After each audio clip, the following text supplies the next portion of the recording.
तीसरी तिमाही के नतीजों के बाद आरबीएल बैंक के शेयरों में जबरदस्त भूचाल देखने को मिला। निवेशकों की उम्मीदों पर पानी फिर गया और शेयर एक ही दिन में करीब 10% तक टूट गया।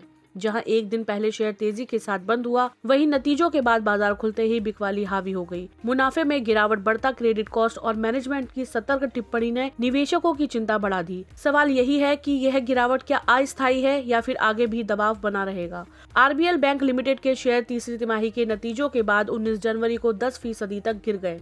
16 जनवरी को यह बैंक शेयर 4% की तेजी के साथ 324 रुपए पर क्लोज हुआ था और आज सुबह गिरावट के साथ 309 रुपए पर खुले। इंट्राडे में शेयर ने 197 रुपए का निचला स्तर छू लिया। आरबीएल बैंक के शेयरों में यह भारी गिरावट तीसरी तिमाही के नतीजों में कुछ खास चिंताओं के चलते आई है, जिनमें क्रेडिट कार्ड पोर्टफोलियो में ज्यादा राइट्स ऑफ, मुनाफे में गिरावट की वजह शामिल है। आरबीएल बैंक के शेयरों में गिरावट के दो बड़े कारण सामने आए हैं। पहला, बैंक का क्रेडिट कॉस्ट दिसंबर तिमाही में तेजी के साथ बढ़कर 2.5% हो गया, जो पिछली तिमाही में 40 बेसिस पॉइंट ज्यादा है।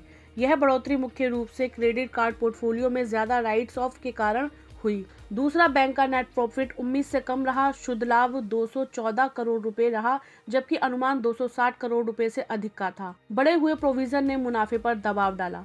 आरबीएल बैंक के मैनेजमेंट ने अर्निंग्स कॉल्स में बताया कि मैक्रो पोर्टफोलियो की वजह से क्रेडिट कार्ड पोर्टफोलियो में कुछ चुनौतियां आ रही हैं और अगले 2 क्वार्टर्स में स्लिपेज के मामले में भी ऐसा ही ट्रेंड देखने को मिल सकता है। आरबीएल बैंक के शेयरों पर ग्लोबल ब्रोकरेज फर्म सीएलएसए ने होल्ड रेटिंग बनाए रखी है और प्राइस टारगेट 310 रुपए रखा है। ब्रोकरेज फर्म ने बैलेंस शीट के हिसाब से Q3 को एवरेज तिमाही बताया है। वहीं स्टॉक को कवर करने वाले 22 एनालिस्ट में से 13 ने स्टॉक को बाय रेटिंग दी है, 6 ने होल्ड कहा है, जबकि 3 ने बैंक शेयरों में सेल रेटिंग दी है।